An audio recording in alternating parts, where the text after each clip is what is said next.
Hello, how's it going? Welcome back to a brand new review. In this time we're reviewing a TV show called Atypical Season 1. This is just one of them shows that I saw while looking through Netflix. I just decided to click on it for no reason. Anyway, it's time for a review. Sam Gardner is 18 years old and has autism. After a session with his therapist, he decides he wants to start dating. Sam is high functioning, which allows him to speak to people easier than other people with autism. The show follows Sam's journey as he tries to find someone he likes enough to go on a date with.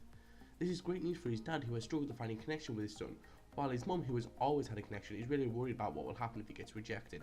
The story is really good, as it has got everything you'd want from a show. It makes you feel for the main character and hope that Sam is able to find someone who's able to return the feelings back to him.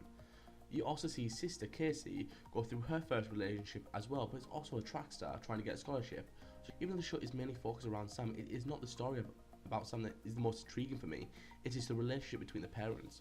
The dad ran away as he didn't know how to cope with the news of his son being autistic, but has since come back and is trying anything he can to make sure that his son knows that he's there for him. While the mother is struggling to cope with the fact that she needs to do everything, she finds someone who doesn't rely on her and actually helps her relax.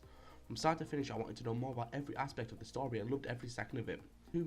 Depending on whom you're watching the show, the acting is very hit or miss. The core four are very good.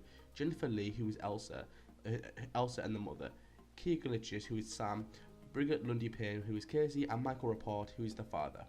All play their parts very well. You can tell that each member of the family loves each other but shows it in their own way. It's because of this it makes you want to keep watching and see what happens to the family, and if anything bad is going to happen to them. However, it is the other recurring characters which what let the show down. Amy Okuda, who is Julia and also the therapist, is classed as a main character, but I think she does her job poorly. Yes, she does well while in the therapy session, but when it comes to outside of that, then she starts to let the show down. She screams and has no feeling in it at all, and when she shouts at Sam, still no feeling in the voice, and it just ruins a very good scene.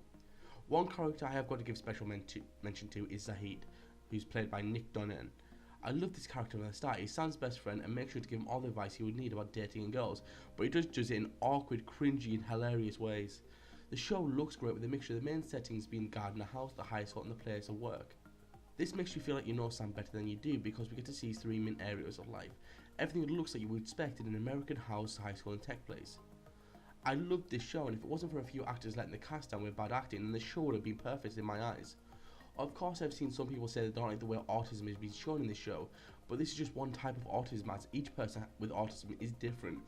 I think the show showed a lot of what autistic people go through each day and what their lives are like. If you want to know more, then give the show a watch, as it does give you a lot of information.